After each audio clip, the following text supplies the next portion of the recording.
Divide and rule theory అంటే విభజించి పాలించు అనే సిద్ధాంతం. ఈ సిద్ధాంతం కోసం చాలామంది వినే ఉంటారు. ఈ సిద్ధాంతము చాలా ప్రాచీనమైనది. దీనికోసం మనం తెలుసుకునే ప్రయత్నం అయితే చేద్దాం.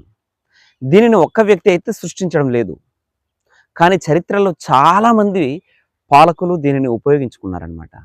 ముఖ్యంగా రోమన్ పాలకులు మరియు బ్రిటిష్ వాళ్ళు దీనిని విస్తృతంగా ఉపయోగించుకున్నారు ఈ సిద్ధాంతాన్ని. ఈ సిద్ధాంతం మొదటగా ఏన్షియంట్ రోమన్స్ కాలంలోనే కనిపించింది. అక్కడ పాలకులు శత్రువులను ప్రజలను ఐక్యంగా ఉంచకుండా వేరువేరు గుంపులుగా విభజించి పరిపాలించేవాళ్ళు. దీనిని మాకియావెల్లి లాంటి రాజకీయ తత్వవేత్తలు కూడా ఈ విధానాన్ని రాజకీయ వ్యూహంగా వివరించారు. విభజించి పాలించు అనే సిద్ధాంతం అంటే ప్రజలను చిన్న చిన్న గుంపులుగా విడగొట్టి వారి మధ్య విభేదాలని పెంచి పాలకుడు తన అధికారాన్ని బలంగా నిలబెట్టుకోవడం అన్నమాట. దీన్ని సింపుల్గా మనం చెప్పాలంటే ప్రజలు ఐక్యంగా ఉంటే పరిపాలించడం కష్టం, అదే విభజించినట్లయితే పరిపాలించడం చాలా సులభం. అదే ఈ సిద్ధాంతం యొక్క ముఖ్యమైనటువంటి భావం. భారతదేశంలో తమ పరిపాలన కొనసాగించడానికి బ్రిటిష్ వాళ్ళు ఏం చేశారంటే ఈ విభజించి పాలించిన విధానాన్ని విస్తృతంగా అమలు చేస్తారు. ఈ సిద్ధాంతం వల్ల భారతీయుల మధ్య ఐక్యతను బలహీనం చేసేసారనమాట. అలాగే భారతీయులు చేసే ప్రతి తిరుగుబాటుని కూడా చాలా సులభంగా అణచేశారు.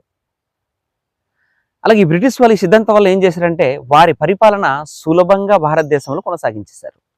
ముఖ్యంగా బ్రిటిష్ వాళ్ళు ఈ సిద్ధాంతాన్ని అమలు చేయడానికి కొన్ని పద్ధతులు అయితే ఉపయోగించారు. అవి ఏంటంటే, ఒకటి మతాల ఆధారంగా విభజన చేయడం అనమాట. అంటే హిందువులు ముస్లింల మధ్య విభేదాలను సృష్టించి వాళ్ళకి మధ్యనే గొడవలు పెట్టి వాళ్ళకి మధ్యనే శత్రుత్వాన్ని పెంచే విధంగా తయారు చేశారు. దీంట్లో భాగంగానే 1905లో బెంగాల్ విభజనకు దారితీసింది. అలాగే రెండోది చూసినట్లయితే సామాజిక విభజన అనమాట. ఈ సామాజిక విభజన ద్వారా జాతులు కులాలు ఆధారంగా ప్రజల్ని విభజించి పరిపాలన చేశారు. ఇప్పటికి కూడా మన భారతదేశంలో జాతుల మధ్య కులాల మధ్య గొడవలు ఈ హెచ్చుతగ్గులు అనేటువంటిది కంటిన్యూ అవుతూనే ఉన్నాయి. అంటే ఆ రోజు బ్రిటిష్ వాడు మనకు పరిచయం చేసినటువంటిది అనమాట. మూడోది చూసినట్లయితే రాజకీయ విభజన అనమాట. ఈ రాజకీయ విభజనలో భాగంగానే 1932లో కమ్యూనల్ అవార్డు అనేటువంటిది వాళ్ళు ఒకటి క్రియేట్ చేశారు. అంటే ఈ కమ్యూనల్ అవార్డు ద్వారా వేరువేరు కేస్టుల వారు సమూహాల వారు ఉంటారు కదా, వేరువేరు సమూహాలని వేరువేరు హక్కుల్ని సృష్టించారనమాట. సృష్టించి పాలించాలనేటువంటి ఆలోచన వాళ్ళకి వచ్చింది. కానీ దీనికి మాత్రం ఈ కమ్యూనల్ అవార్డుకి అయితే గాంధీజీ గారు విభేదించారు, అంటే దీన్ని వ్యతిరేకించారు. అంబేద్కర్ గారు అయితే దీన్ని మద్దతునిచ్చారు. అవి ఏంటి బ్రో, బ్రిటిష్ వాళ్ళు మనల్ని బానిసలుగా వాడుకుంటున్నప్పుడే కదా గాంధీజీ దాన్ని వ్యతిరేకించారు అనేసి మీరు చెప్పవచ్చు. అయితే ఇది వేరే టాపిక్, దీనికి సంబంధించి నేను వేరే వీడియోలో అయితే మాట్లాడతాను. ఈ బ్రిటిష్ వాడు పరిచయం చేసిన మత రాజకీయ సామాజిక విభజనలు నేడు భారతదేశంలో తారస్థాయికి చేరుకున్నదనమాట. ఒకడు హిందూ అంటాడు, ఒకడు ముస్లిం అంటాడు, ఒకడు క్రైస్తవం అంటాడు, ఒకడు సిక్కు అంటాడు, ఒకడు బౌద్ధుడు అంటాడు, ఇంకొకడేమో రెడ్డి అంటాడు, ఒకడు రాజు అంటాడు, ఒకడు కమ్మ అంటాడు, ఒకడు కాపు అంటాడు, ఒకడు తెలగ అంటాడు, ఒకడు బలిజ అంటాడు. ఈ విధంగా చాలామంది వారి వారి జాతుల కోసం మతాల కోసం చెప్పుకుంటుంటారు. వీరందరికీ కూడా వారి కుల సంఘాలు ఉన్నాయి, వారికి మత సంఘాలు ఉన్నాయి, అలాగే రాజకీయ సంఘాలు కూడా ఉన్నాయి. ఆదివాసుల విషయానికి వస్తే వీరు అమాయకులు, అన్డిస్టర్బ్డ్ పీపుల్స్, అభివృద్ధికి దూరంగా ఉన్నటువంటి వాళ్ళు. వీరి సంస్కృతి కూడా భిన్నంగా ఉంటాయి. ఆదివాసీ తెగల రక్షణ కోసం బ్రిటిష్ వాళ్ళు కూడా కొన్ని చట్టాలు అయితే చేశారు. వారు చేసిన చట్టాలే ఈరోజు రాజ్యాంగంలోని ఆదివాసుల గుర్తింపుకి దోహదపడిందనమాట. ఆదివాసులు నివసిస్తున్నది ఒక ప్రత్యేకమైనటువంటి షెడ్యూల్ ప్రాంతం. అక్కడ వారి కోసం రాజ్యాంగంలో పొందుపరచబడ్డ చట్టాల ఆధారంగానే పరిపాలన సాగాలి. అలాగే సామాజిక జీవనంలో కూడా కొన్ని పరిమితులు అయితే ఉన్నాయి.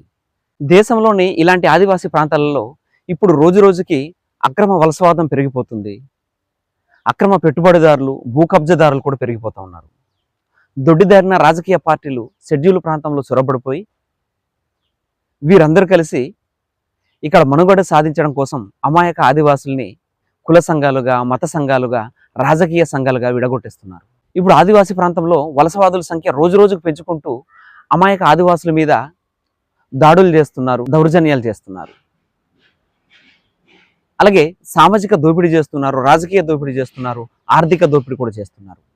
అప్పుడు బ్రిటిష్ వాడు భారతీయుల్ని విభజించి పాలిస్తే ఇప్పుడు మాత్రం భారతీయుడే ఆదివాసుల్ని విభజించి పరిపాలిస్తున్నాడు. అయినప్పటికీ అక్కడ పనిచేస్తున్న అధికార యంత్రాంగం మాత్రం నిమ్మకు నీరెత్తినట్టు ప్రేక్షక పాత్ర మాత్రమే వహిస్తున్నారు. ఆదివాసీ ప్రాంతంలో ఇలా ఎందుకు జరుగుతుంది, దీనికి కారణం ఏమై ఉంటుంది, కింద కామెంట్లు చెప్పండి. ఇలాంటి ఇంట్రెస్టింగ్ విషయాల కోసం మన ఛానల్ని ఫాలో చేయండి. మళ్ళీ ఇంకొక ఇంట్రెస్టింగ్ వీడియోతో మీ ముందుకు వస్తాను. Until then bye.